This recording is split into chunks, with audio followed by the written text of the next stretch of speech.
So let's just jump right back into the discussion that we were having on Tuesday about political parties. We had touched on sort of the theory of political parties, I guess, as I would suggest, democratic theory of political parties. I'm not going to go back all through that information again. We've sort of summarized the idea here with some basic propositions. And then we sort of introduced this visual model just to sort of drive that point home. And then we talked a little bit about the basic purposes of political parties, organizing individuals to capture government. What does that term capture government really suggest as a practical matter? What did we say about that? Get their attention so they can win elections. Yeah, that's what I'm looking for, win elections, right? The way that the political parties, let's take in the American system, the way that the Democratic Party captures government, or the way that the Republican Party captures government, is by winning elections. Now, obviously, the American system is quite complicated because, as you know, it's no secret to you, if you've been paying attention, even in fairly recent history, you know that we have this, because of separation of powers and bicameralism and federalism, it's very possible in the American system that you could have one institution of government. Hold on just a second. Yeah, is there a question or a comment online? I just can't see what's on the screen. I was wondering. Oh, thank you, Nate. I apologize. Let me do that real quick. Okay, so yeah. So again, we're just kind of reviewing this point, but what I was really trying to add here that maybe we didn't touch on last time is the fact that in the American system, it's very possible when we say the political party capturing government, it's very possible for one political party to capture or control, take over and control one institution of government, and another political party another institution of government. For example, in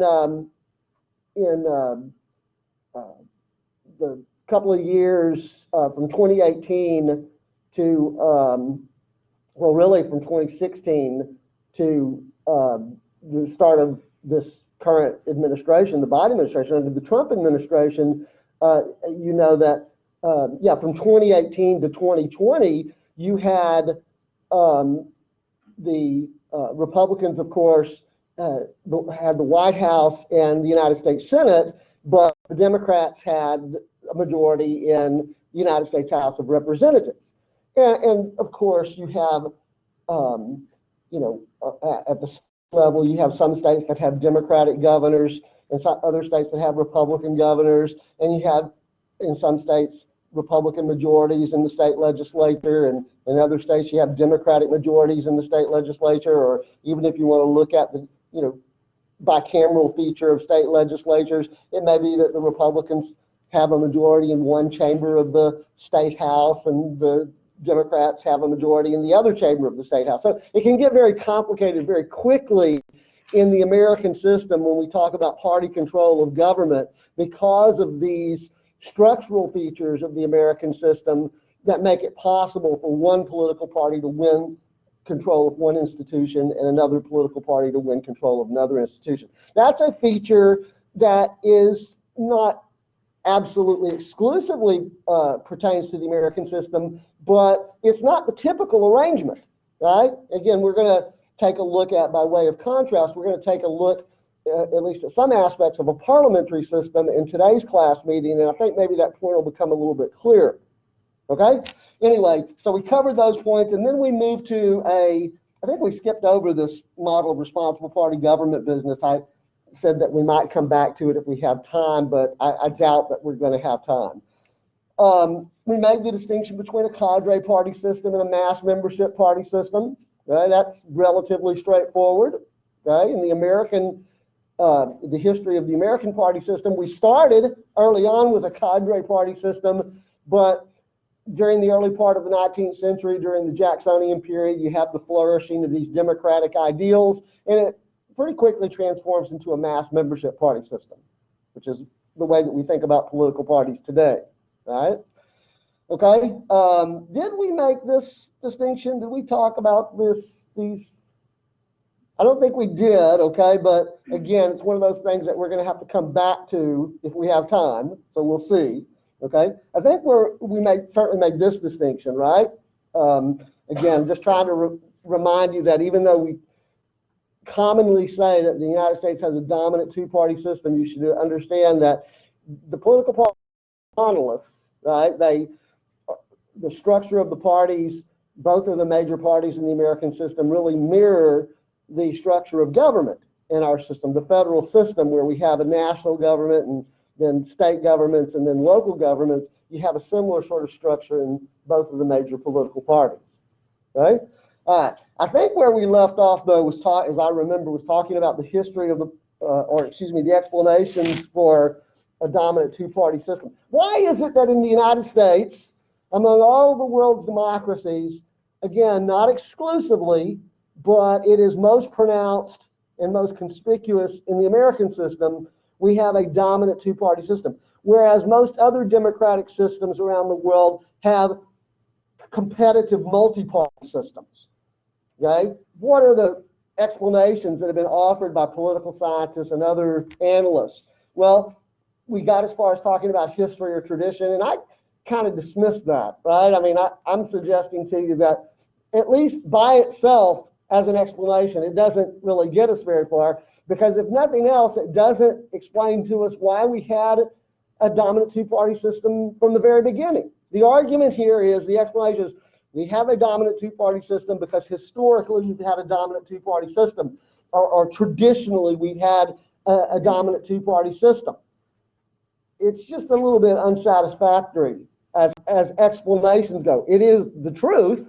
It is accurate to say that we have historically had a dominant two-party system, right? We even looked at the timeline, as I recall, right? Where, over here, I'm not going to go back through all that detail again, but we said all along this timeline, we've had, two-party competition from the very beginning down to the early 21st century. Now, along that timeline, we also have these third parties, or these minor parties. Most of them are pretty short-lived, okay? But what they all have in common, whether they're little bitty short-lived parties like this one or this one or this one, or whether they've been around for a little bit longer, what they have in common is that they can't win elections. You see, go back to the three purposes of political parties. Why do we have political parties in democratic systems? Well, they organize individuals in order to take over or control government, capture government.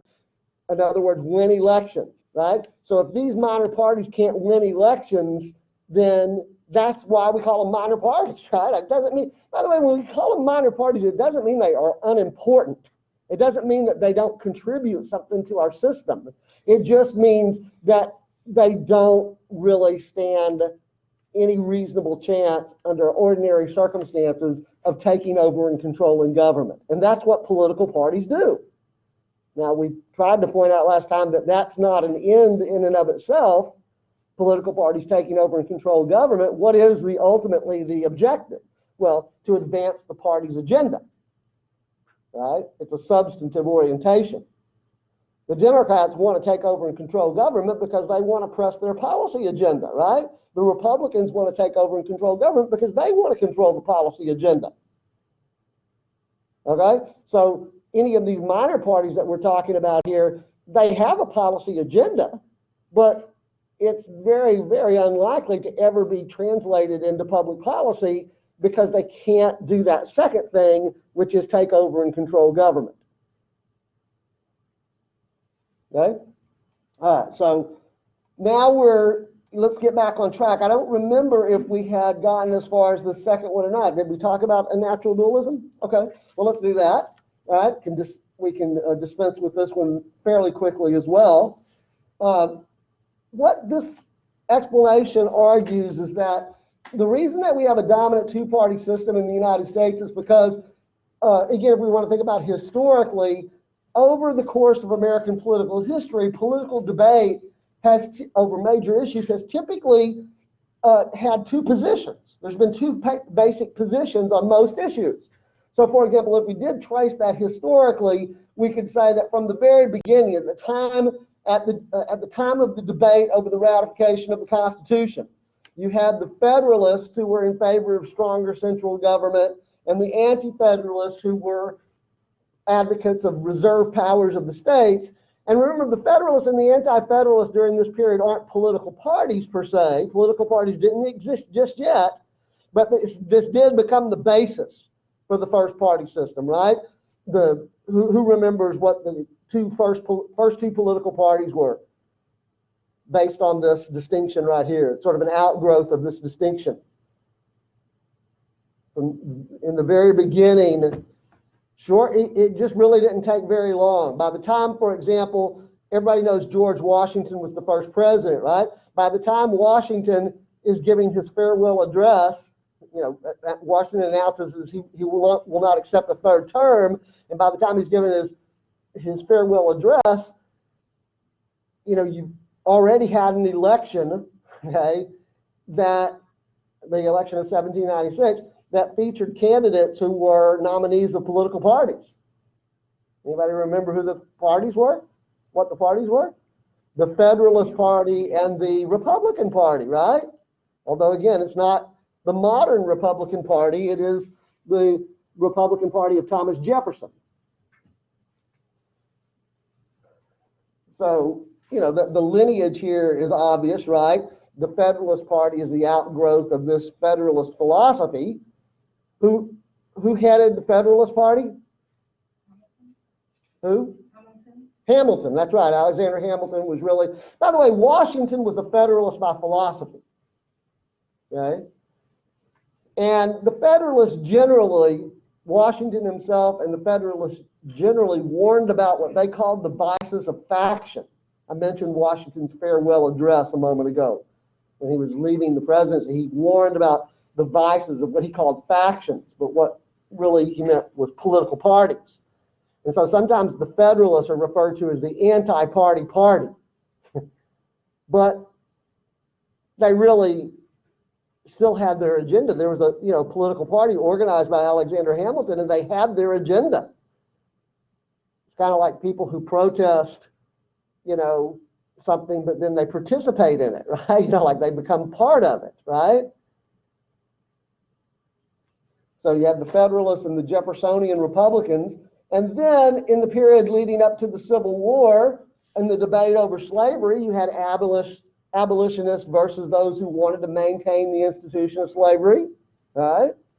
And then after the Civil War, in the latter part of the 19th century, during the Gilded Age, as the historians refer to it, you had the advocates of laissez-faire capitalism and the proponents versus the proponents of regulation.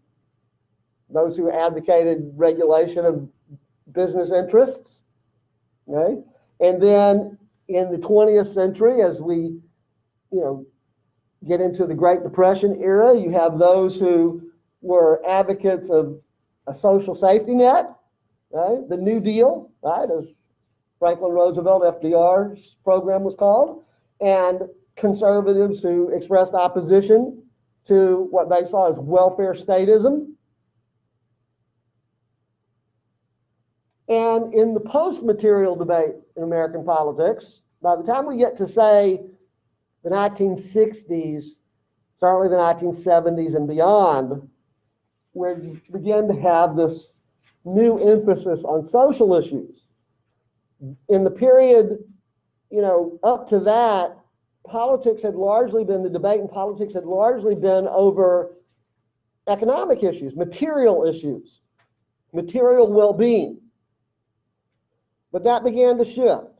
It hasn't gone away. There's obviously in politics still a debate over economic policy, but you began to get this real emphasis in the latter part of the 20th century and now into the early part of the 21st century over cultural issues, social issues like abortion, and you have pro-choice advocates and pro-life advocates, over the death penalty, those who want to abolish the death penalty versus those who argue it's a deterrent, or perhaps we need it to exact vengeance on behalf of society or on behalf of the victims.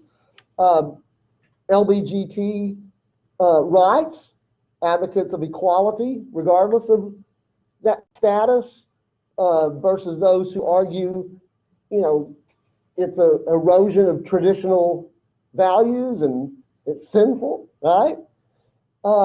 And all I had room for left on this slide, we could put a whole long list of things on here, but the list has got to end somewhere for no other reason because of space. I just threw immigration up here because that's been such a hot debate recently. And, obviously there are economic aspects of the debate over immigration, but it is also an issue that is debated largely in terms of social values and cultural values, right?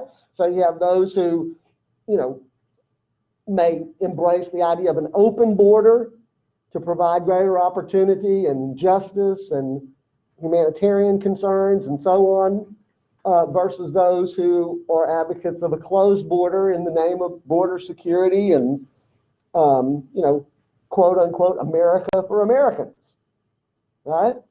Okay, so I'm just throwing some examples up here to illustrate that what this argument says is that in American political history, this has been typically the way that debate has occurred.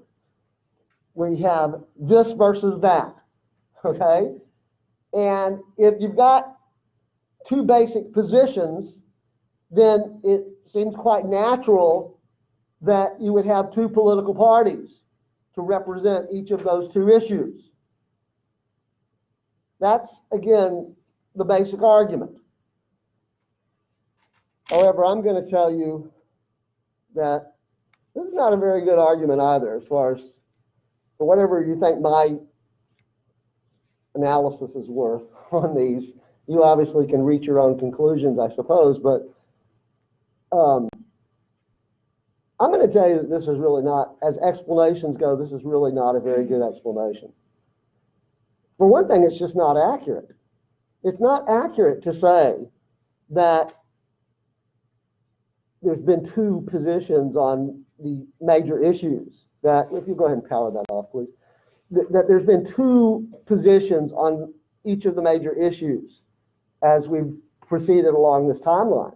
Any of these issues that I have up here, in fact, if we really wanted to get into them, we would have to acknowledge that there are multiple positions on these issues. People aren't either absolutely pro-life or absolutely pro-choice necessarily. There are all sorts of positions in between on the abortion issue, or on, immigration, or on any of these issues.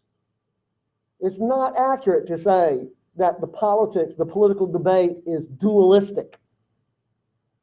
It's also not accurate to say, at least for a good chunk of this period, that you've had a situation where one political party advocates one position and the other political party advocates the other position. It seems that way to, people who don't study the American system very carefully.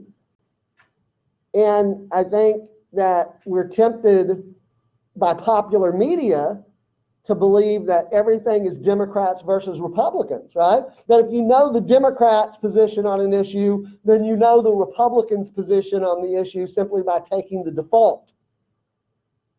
But again, historically, it really hasn't been that way.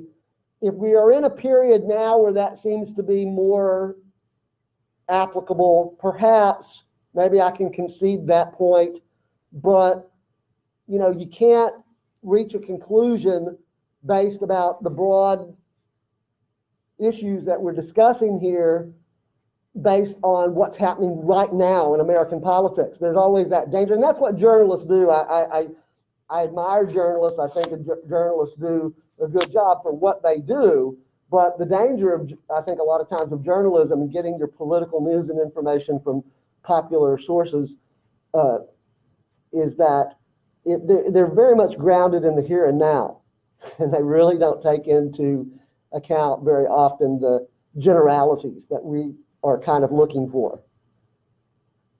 Who knows, 10 years from now, we may be out of this period where it seems like everything is Democrat versus Republican.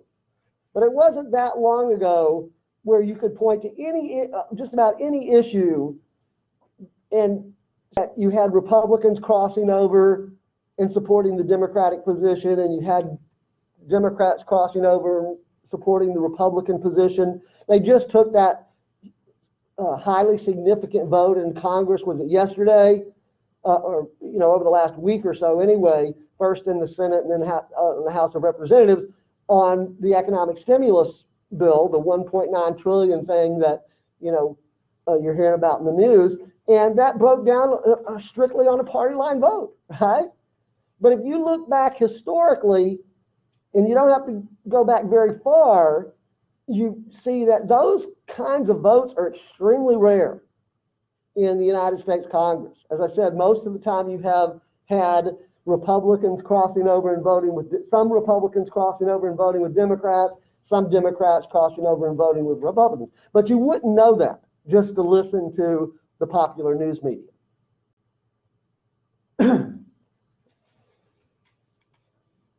Again, I'm not a critic of the popular news media. I think they do what they do. They report what's going on now. And most of the time they do a pretty good job of that. Okay? But what they don't do generally is provide a lot of context, either historical context or spatial context, as it were. Okay? So I'm going to tell you that this one is only slightly better than the first one, if at all. I don't really like either of these two as standalone explanations for two-partyism. So let's move on to something that maybe is a little bit better. Okay? The third one that I have on the list here is the dominance of the liberal political culture. Now, given our emphasis a little bit earlier in the semester, a couple of weeks ago, 2, 3, 4 weeks ago, whatever it was, we were talking about the dominance of liberalism. This should ring a bell to you, right? For you, right? We spent a week talking about ideology and culture, and I kept hammering on the idea that the American political culture is a liberal political culture. So you might suspect that I would tell you that this is a little bit better explanation. But let me see if I can sort of clarify what we're talking about here. So do you recall the left-right continuum? Okay. And we said that American political debate occurs where primarily along this continuum? In the middle. That's all I'm trying to get you to remember, right? I have those two little vertical lines there indicating that, oh, it went away. Sometimes this thing has a mind of its own. I thought it came up, right? So this is really the range of American political debate right here, okay? We don't get out here and entertain these alternatives. We don't get out of here and really entertain these alternatives. So given that narrow middle, as I like to call it, given the fact that American political debate occurs within this narrow range of alternatives, one might argue that there's really only room there for two political parties. You don't have the space, so to speak, for a multi-party system. And it's really not even necessary. So just to fill that out a little bit, what I'm suggesting is this argument says that, again, at least up to this point, both of the major parties in the United States, the Democratic Party and the Republican Party, have espoused liberal principles. The Democratic Party embraces liberal philosophy. The Republican Party embraces liberal philosophy. Again, remember, we're using this term liberal in the context here, not in the same context that it's used in the popular media where they talk about liberals versus conservatives, or progressives versus conservatives. That is the debate between progressives and conservatives in American politics today occurs within this range of alternatives. So liberalism, again, classical liberalism, if you prefer, okay, is the ideology that both the Democratic Party and the Republican Party adheres to. And so if American politics is clear, then you only really need two political parties. By the way, why two political parties? Why two? If there's a dominant ideology and both the Democratic Party and the Republican Party are liberal in philosophy, why do you need two? Why don't we just have one? Why isn't it a dominant one-party system? If this explanation is worth considering, then that's a reasonable question, right? Any thoughts there? Why two? Why not just one? If there's a dominant philosophy or a dominant ideology. Well, remember that one of the very important values of liberal ideology is competition, right? So you have to have at least two political parties to foster competition.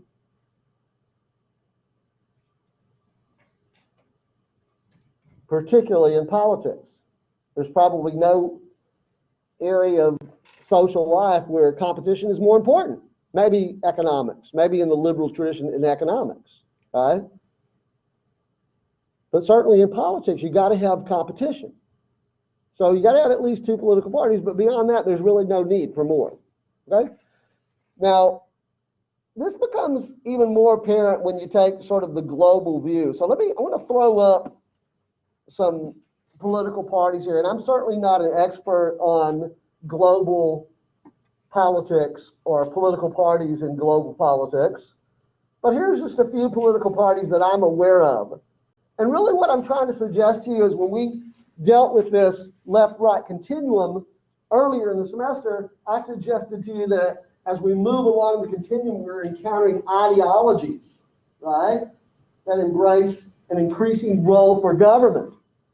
But we can, sort of take this idea and apply it to political parties from a global perspective, because what we find is that political parties, when we take this global view, it becomes more apparent that political parties really advocate ideological alternatives.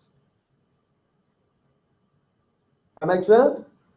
So we could put ideologies up here, but we can also put political parties up that advocate those ideologies, right? So I'm starting down here on the right end of the continuum. To my knowledge, again, I'm not an expert on this, but to my knowledge, probably the best example, the closest we get to an anarchist party in philosophy would be the Libertarian Communist Party of France. And then as we move to the left, the Freedom Party of Canada, the UK Independence Party, the American Libertarian Party, right? And then, as we continue to move to the left, we get maybe to the Labour Party of the UK and the New Democratic Party of Canada, okay? And then we get way down here to the totalitarian end of the continuum, and we have the Communist Party of North Korea. Now, where do the Democratic and Republican parties, the American Democratic and Republican parties, fit in on this continuum of political parties? Well, if debate occurs within the narrow middle, then we would expect to find the Democratic Party and the Republican Party in the middle, right? And it's probably accurate to say that the Democrats have been at least slightly to the left and Republicans slightly to the right. You're not going to be able to pinpoint exactly where they go here, but the Democrats have, at least in the 20th century, well, certainly at least over the last 100 years, been more progressive than the Republicans. The Republicans have been more conservative than the Democrats, as a general rule. Now, some would argue that over the last decade, beginning initially with the Tea Party movement in the latter part of the previous decade and then through the Trump era, that the Republican Party has moved. Whether it's moved outside of the middle or not, I don't know. Okay? But it certainly has moved to the right. The Republican Party of 2020, Republican Party of the 2020s is notably more conservative than the Republican Party of the previous era. And I think that's accelerated during the Trump era. pretty clear that the party has moved. Now, will it stay out there? And again, I don't know exactly where to put it. I got a question mark here because I really am not prepared to tell you whether, the party is actually outside of the liberal mainstream now. But if it is, it's not certainly by much. It's very negligible, right? The question is, will it stay there or will it continue to move in this direction, right? That's an interesting thing to think about. Now, the political scientist in me, again, when you're actually immersed in an era, this is the era that we're in today. It's kind of hard to imagine things going back or changing. It seems like it's going to stay this way forever, right? But as a political scientist, what I'm going to suggest here is, and I'm maybe wrong about this, but if the Republican Party is going to remain a competitive force in American politics, what is it going to have to do? It's going to have to move back to the middle, right? The Republican Party is going to have to move back to the middle if it's going to remain competitive electorally.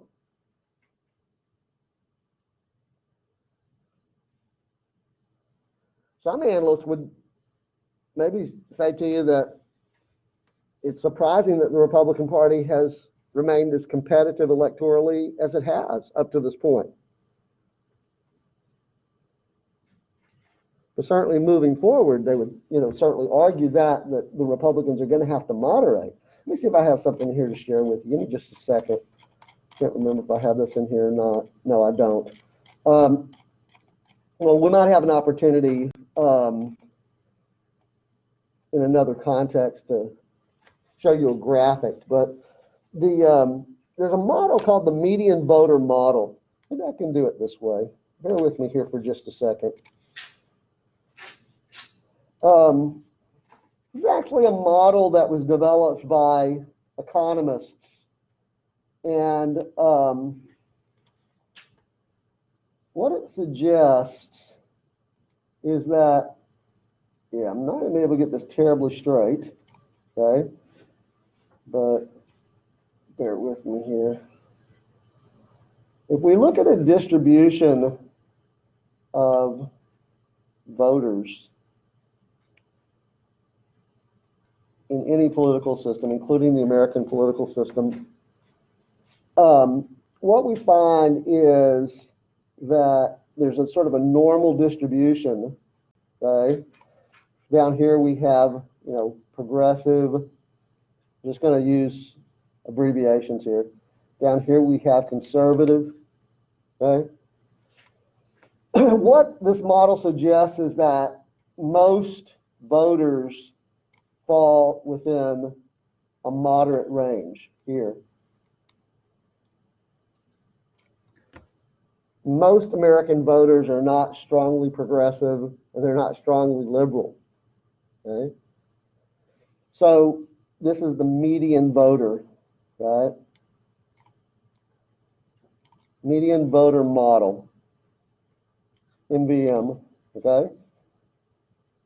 Now, what we have seen up until the Trump era in American national politics, let's say presidential elections, is that during the primaries, during the nomination process, if it is a election year, a presidential election year where there's not an incumbent Democratic president, right?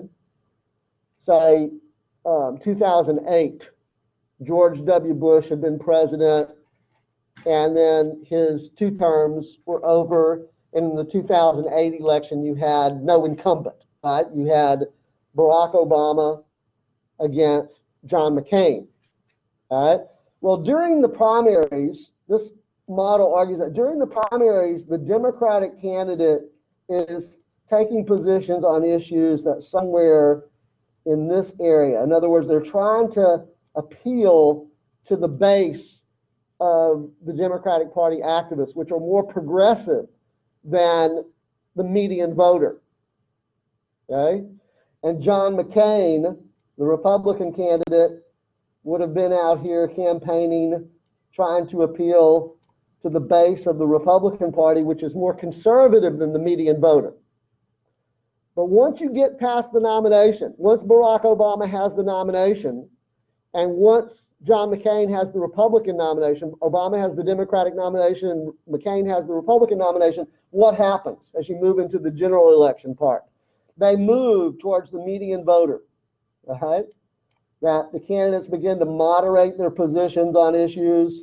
Why? Because this is where the votes are. And there's been a lot of evidence to support that model over the years. But along comes Trump in 2016, and the truth of the matter is that Donald Trump didn't really, he broke that model, right? He didn't conform to that model. Trump started out here and he stayed out here. Now, he managed to be successful in the general election in 2016, but of course, I mean, at least in the electoral vote, he didn't win the popular vote, right? Hillary Clinton won more popular votes than Donald Trump, right? Maybe Hillary Clinton was playing this model, right? Hillary Clinton moderating her positions as you move to the general election, right? But it's complicated, as you know, our system, particularly of electing the president. You've got that whole electoral college thing, so, you know, we'll get to that, right? But, you know, whether we revert to this practice that's kind of consistent with the median voter model in future elections remains to be seen. It worked, as I said, it worked for Trump in 2016. It obviously didn't work in 2020. Okay. Questions about that median voter model?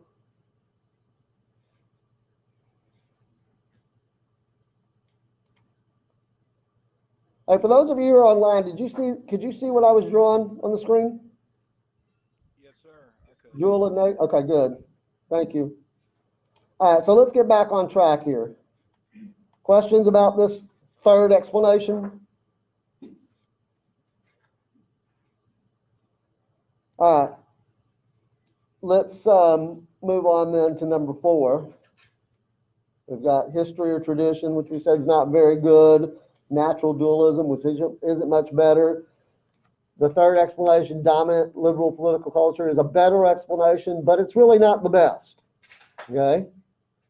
I'm going to suggest to you, as I think most political scientists would suggest to you, that the reason that we have a dominant two-party system in the United States is primarily...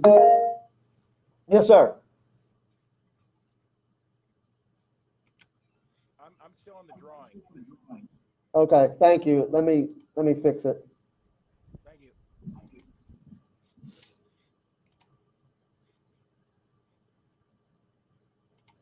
What do you see now? Explanations for two-partyism in the United States. Okay, thank you. All right, so Thank you. most political scientists are going to tell you that the reason that we have a dominant two-party system in the United States is because we have distinctive electoral arrangements. Our electoral arrangements are different than the electoral arrangements you find in most parliamentary systems, okay? And particularly, we're talking about two things: the concept of a single-member district. A single-member district is an arrangement where you have one person elected to represent a specific constituency. A constituency is a group of people that's represented. So a single-member district is an arrangement where you have one person elected to represent a specific group of people. And most public offices in the United States, most governmental offices, elective offices, are based on the concept of a single-member district.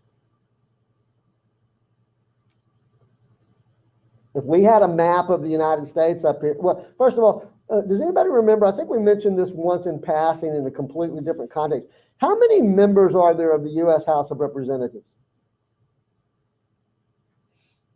Anybody remember? Anybody want to just take a guess? No jeopardy here. It's not, we're not in a testing situation. 217. Say again? 217. No. Okay? You're about halfway there. Okay? 456. 435. Okay? There's 435 members in the House of Representatives. Okay? Now, if we had a map of the United States handy that I could show you, I don't have one handy. I have one somewhere, but I'm not going to take time to call it up. Okay? How many House districts do you think you would see on that map? Imagine the 50 states laid out, you know, the outline of the continental United States, and then Alaska and Hawaii, right? How many congressional districts do you think you would see? Think about this concept of a single member district. One person elected to represent a specific district or a specific group of people. And we now know that there are 435 representatives. So how many districts do you think there are? 435. 435. It's not a trick question. There'd be 435 districts up there. If we wanted to hone in just on Texas, there would be, and there's currently 36. That number will probably change after the census is finalized. Okay? There's 55 in California, right? And there's one in Alaska. One congressional district in Alaska. So, right? Okay? So it's based on population, the number of congressional districts that a state has. But each of those congressional districts are roughly equal in population. Roughly equal in population, not exactly. Okay? Can't get it exact. Okay? So that's the first part of it. A single member district means that one person is elected to represent. And by the way, as I said, almost all public offices in the United States are based on that concept. The president is elected from a single member district. What's the district? The entire country. The entire country is the president's district, right? The governor is elected from a single member district, right? The entire state. Right? In Austin, we have a state legislature composed of a House of Representatives and a Senate. You have 150 House districts and 31 Senate districts, right? And then, you know, you've got city council members, and they're all elected, most of them are elected based on the concept of a single member district. There are a couple of exceptions to that. How about the United States Senate? Is that a seat? Are those offices elected on the basis of a single member district? We have 2 senators from each state, right? So at first glance, it seems like it's not. But in function, practicality, it actually is, okay? Well, who are the 2 senators from Texas? Give me one of the 2. Ted Cruz, right? And what's his district? The entire state of Texas, right? Anybody know the name of the other senator? His name is John Cornyn, right? What's his district? The entire state of Texas, right? Now, so you have 2 senators elected from each state, so it sounds, as I say at first glance, like that it's not a single member district, but they actually are single member districts because the election of those 2 senators are not tied together in any way. The election of Ted Cruz is not tied in any way to the election of John Cornyn. They just happen to have perfectly overlapping constituencies. Their districts are perfectly overlapping. So functionally, they're single member districts. The other piece, though, that we have to be aware of, combined with single member districts, is the concept of a plurality election. Some textbooks or sources use the phrase first past the post.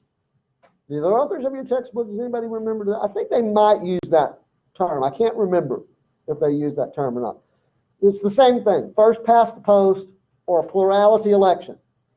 And this is very simple. All this means is that in an election, the candidate who gets the most votes wins.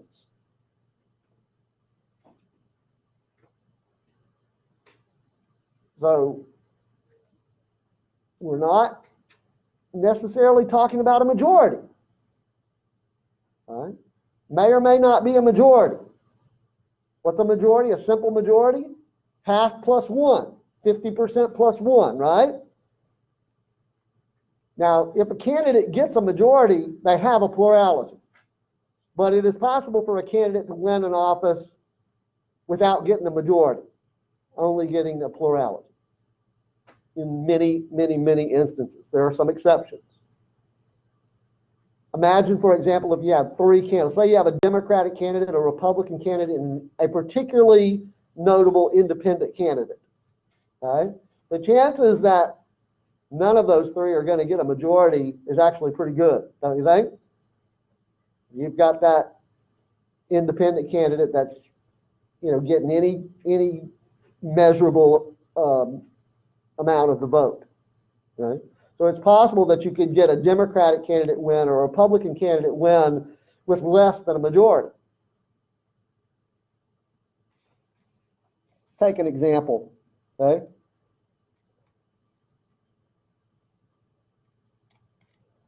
Whoops. Sorry. Here we go. Here's a hypothetical scenario for you. This is a hypothetical based on the American system of single-member districts and plurality elections. Okay? The candidate for Party A gets 26% of the vote. Party B and Party C candidates get 25% of the vote each. And then Party D's candidate gets 24%. This is a really close election. And none of these got a majority, or even close to a majority. But based on the concept of single-member districts and plurality elections, who wins? The candidate for Party A. Okay? So single-member districts and plurality elections create a winner-take-all result. You either win or you lose in American elections. There are no consolation prizes for coming in a close second or a close third or fourth. You can't break this seat up proportionally. Let's take a more realistic hypothetical, something that we might be more likely to observe as an electoral outcome in the United States. Party A's candidate gets 49%, Party B gets 48%, C 2 and 1%. Right? This is a little bit more consistent with the reality of the American system. I don't know, you can use your favorite, maybe make the Party A either the Democratic or Republican Party, B either the Democratic, and then the Libertarian Party and say the Greens Party. Who wins? Party Again, didn't get a majority, right? But did get a plurality. So 100% of the seat, winner take all, goes to that candidate, Party A's candidate. And presumably the people that are members of Party A, they get the representation. Okay, so now why does this arrangement promote a dominant two-party system? Or if you prefer, what are the incentives or disincentives that would encourage multipartyism or discourage multipartyism? What incentives are embedded in the American system that discourage multi-party politics? Think about that timeline where most of those minor parties pop up and then they go away very, very quickly. All right? There's a reason for that. People don't think that the minority party is going to win, so they won't vote for them. Exactly. That's exactly. It has a different effect just depending on the group of people that you're talking about. But, for example, in the 1990s, a third party emerged, or a minor party emerged, that was called the Reform Party. It was initially based on the candidacy of Texas billionaire H. Ross Perot. When he ran for president in 1992, he ran as an independent. And he actually did very well, as independent candidates go in presidential politics. Ross Perot actually got about 20% of the vote nationally in the 1992 presidential election, which is unheard of for a third-party candidate or an independent candidate to get that much. Most of the time, they're getting 2% of the vote or less. Well, he so energized his supporters that after that 1992 run, they decided to form their own political party. They called it the Reform Party. And he was their candidate in 1996 when he ran in the 1996 election. And he didn't do quite as well in 1996 as he did in 1992. Still did pretty well, though. I think got about 13% of the vote nationally. Okay. And I had students who wanted to talk about the Reform Party. I was around and teaching classes like this back then, and I remember one young man in particular, he was always going about, hey, Fagan, don't you think this Reform Party is the real deal? It's the real deal. Finally, we have a real alternative to the Democrats and the Republicans, he would say. And I would say, well, didn't want to dampen his enthusiasm too much, right?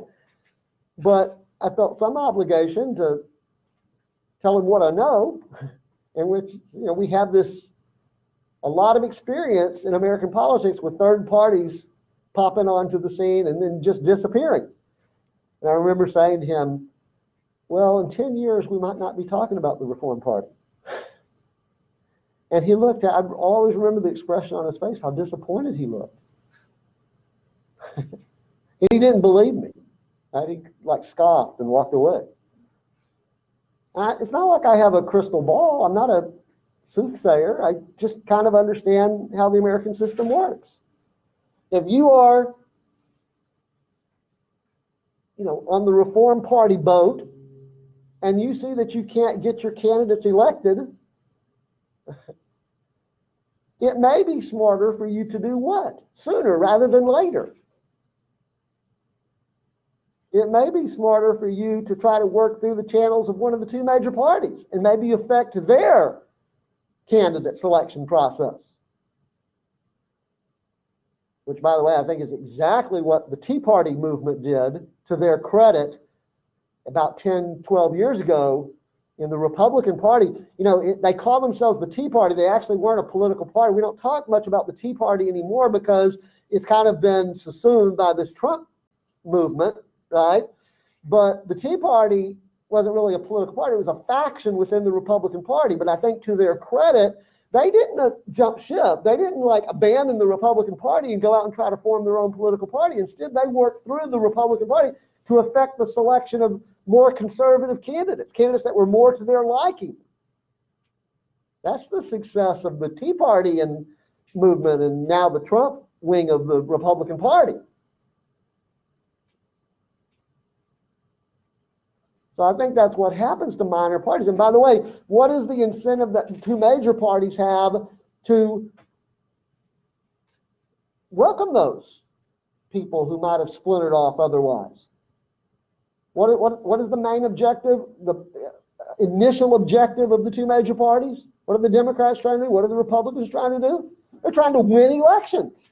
And the way that you do that is by bringing more people in rather than pushing people away.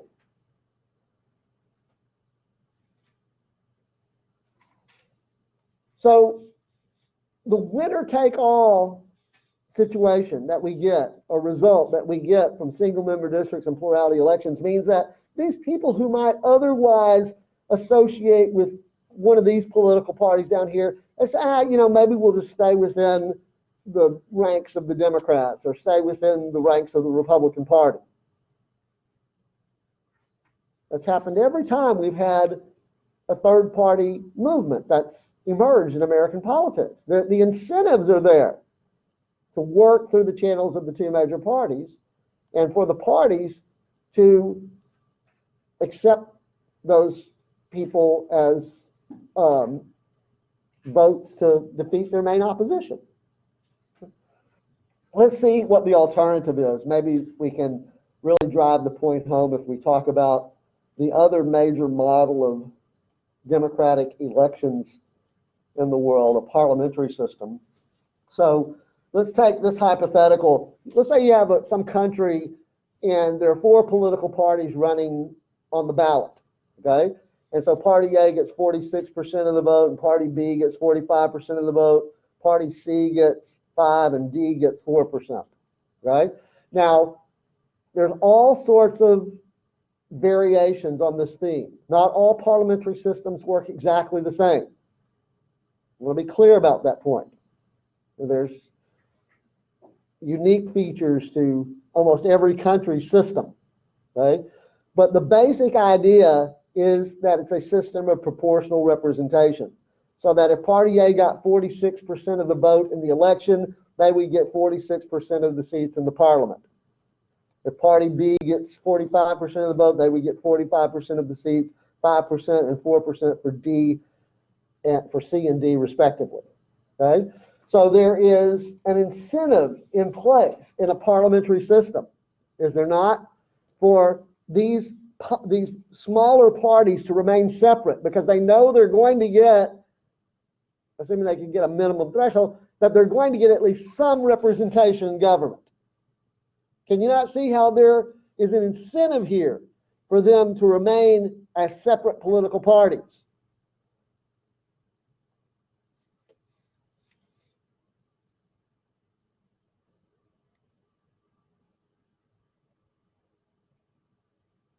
Okay, so if we look at, say, the United States Congress, I mentioned this point in the last class meeting that, you know, we have a situation where the overwhelming majority of seats are held by either Democrats or Republicans. So in the current Congress, it's the 117th Congress, you can see that the Democrats have a slight margin majority in the House of Representatives, about 51%. That's down 16 seats, though, from the previous Congress, the 116th Congress. It was only a few months ago, if you remember the reporting, the Democrats were able to maintain their majority, but they lost some seats, right? Okay? The Republicans picked up some seats, okay? And in the Senate, you can see here that it's a 50-50 split. Well, it's actually, the Republicans have 50 seats and the Democrats have 48 seats, and you have two independents, Bernie Sanders and Angus King, Bernie Sanders from Vermont and Angus King from Maine, but they caucus with the Democrats. So the Democrats have an effective 50 seats, right? So you have a 50-50 split, and how is that reconciled in the Senate? Well, if you did have a 50-50 vote, then the vice president, who happens to be a Democrat currently, would cast the tie-breaking vote. And so the Democrats have control of that chamber. Control is a word that's used very commonly. I'm a little reluctant to use the word control. I don't know if you know, when you say the Democrats control the Senate, it makes it sound like they're just going to run roughshod over it. But I think we're already seeing in just the first couple of months that, in fact, the Democrats aren't going to control the Senate. They are. You have one Democrat, like, say, Joe Manchin of West Virginia, who threatens to, bail, then your control is pretty tenuous, right? They have a majority, an effective majority, but to call that control is a pretty strong way of saying it. The media people do that a lot, and I try to resist the temptation to do it, but I do it occasionally. They don't really, it's hard to say this is control, but it certainly is a voting majority. Anyway, one of the things I want to show you here is that, you can see that a handful of seats changes from one election to the next. Let me go back. What's the first one I have here? 113th Congress. All right. In the 113th Congress, you have 234 Republicans. If you go to the 114th Congress, you have 246 Republicans. So they picked up 14 seats from one Congress to the next. But then when you go to the 115th Congress, the Democrats pick up 6 seats, right? And then when you go to the 116th Congress, the Democrats picked up a fairly significant number of seats, 39, to take the majority, okay? The point I'm really trying to make here is we get really excited in the American system when you have a handful of seats change from one political party to the next. You don't have very often in American politics sea change, right? Wholesale change, where you just see large numbers of Republicans or Democrats swept out of office and the other party. You can probably count on one hand the number of elections that we've had in the United States where you've had that. There have been a few. Well, it's what political scientists call critical elections. There just aren't that very many of them. So we get really excited when you get 2 Senate seats that flip, or 3 Senate seats that flip. If you look at parliamentary systems, I'm gonna share a few examples with you here. Start with the British House of Commons. The British House of Commons currently has a conservative majority, right? About 56% of the seats the Conservative Party has. In the British Parliament, I don't have the, I took it, for some reason, took it off. I should have left it up here. Previously, the Conservative Party did not have an outright majority. They had a working majority, right? They didn't have quite, now it says here that you need, it doesn't say on here. Well, whatever half of, let's see, what would be half of 650? It would be 325, right? Am I doing that arithmetic right? So you would need 326 seats, and you can see that the Conservative Party has 365, but before the most recent elections in the UK, the Conservative Party had something like, I think like 317 seats. So they didn't actually have the 325 or 326 that they needed. They were short of that, and that means that they had to form a minority government, okay, which we'll talk about here in just a second, what that means. But you can see there are other political parties that have seats in the British House of Commons. It is what we want to, I think we refer to it as a modified two-party system, because you can see that most of the seats are held by either the Conservative Party or the Labour Party. But there are a number of seats here that are held by minor parties. But you don't see that in the United States Congress. Okay. Similarly, in Canada, in the results of the most recent election in Canada, you can see that I've indicated here that you need there's 170 seats that you need to have a majority, that a party needs to have a majority. And currently, the Liberal Party comes closest to that. But they only have 157. So that raises some interesting issues. Okay? The headline here says, Trudeau set, you see Justin Trudeau, he's the prime minister, right? Set to form a minority government. Not a majority government, a minority government. Right? So again, most of the seats are held by either the Liberal or the Conservative Party, and that's a consistent pattern in Canadian politics. So again, we're going to call Canada a modified two-party system. Not to the extent that the American system is a two-party system, but it's a sort of a modified system. But once we move beyond that, by the way, here's the previous Canadian Parliament. You can see here the Liberal Party, Trudeau's party, did have a majority of the seats. Right? They needed 170. They had 184. Right? So they could that's a majority government.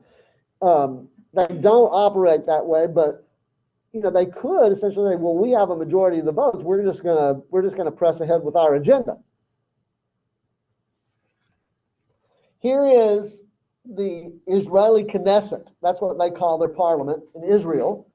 And this is these are the most recent numbers here as of December of last year. But before that, you can see here are the numbers. So look at how many political parties have seats in the Israeli parliament, in the Israeli Knesset, right? And none of them come even close to a majority. In fact, the political party that has the most seats, the Likud party, in both instances, had only 35 and 37 seats. Less than a third of the seats. So now what has to happen? If that's the scenario, no political party has. In fact, in the entire history of the modern state of Israel, going back to 1948, no political party has ever had an outright majority of seats in the Knesset.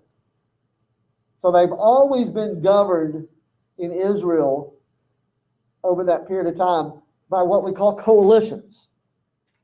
They have to form coalition governments. What do you think that means? What do they have to do? In order to form a government, in order to be able to determine who the cabinet ministers are, the prime minister and all the other cabinet ministers, what are they going to have to do? Join up with another party. at least one other party, right? Enough to get a majority of votes. In fact, in Israel, it's probably going to mean several political parties are going to have to join the coalition. And one of the reasons that, particularly in Israel, but in many other parliamentary systems that have countries that have parliamentary systems, the reasons that the governments tend to fall apart so readily or seemingly so easily is because when that coalition breaks down, when one of the political parties or two of the political parties abandons the coalition, it means that you don't have a majority of votes anymore. So you still have to have a majority in order to create a government and move legislation. You still have to have that majority. So if you don't have an outright majority for the Likud party, they're going to have to join forces. Most recently, the news was between the Likud party and the blue and white party. We're not done. The Likud party and the blue and white party. Okay, you see how that works? Okay. Again, other countries like Denmark, you can see how many political parties they have that have seats in the legislature. Australia, right? Spain, Germany, right? All of these are parliamentary systems, and they're based on that principle of proportional representation. Okay, so since we're almost out of time and the other group's busting the door down to get in, let's just finish this up by, let me make this point here real quick. If the alarm goes off, don't bail on me. Let me just make this point here real quick.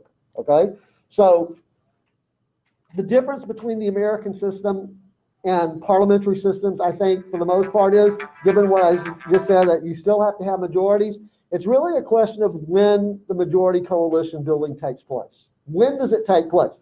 Using the election as the point of departure, we can say that in the American system, the single member districts and plurality elections, the majority coalition building takes place before the election. You have to put together that coalition in order to win enough votes in order to take over and control government. But because of proportional representation and the incentive that parties have to remain separate in parliamentary systems, okay, it's more likely that, no, we saw it with Canada, we saw it with the UK in the previous cycle, we saw it with Israel, we saw it with Denmark, we saw it with all those countries that I put up there. They usually don't have an outright majority, so they have to build coalitions. That occurs after the election, after the parliamentarians are seated, right? After the members of parliament are seated, right? Then they start making deals. Okay, join our coalition and we'll give you this, or we'll concede this one, both on government ministries. So it's probably not a surprise to anyone that Netanyahu, the Israeli prime minister, is the leader of the Likud party, but other party leaders from some of those other political parties have the other cabinet ministries. You support Likud and our government, and the blue and white party will get the finance ministry or something, right? Okay? And of course on public policy too, right? It's not like the Likud party can say, oh, we've got the most seats in parliament, and then they can just shove their policy agenda down everybody else's throat, right? Because if they try that, what's going to happen? The other political parties are going to form a coalition against the Likud party and deny them the ability to form the government, right? Okay, we are out of time. I hope that helps. We will see you in a week and a half or so, right? Have a nice spring break.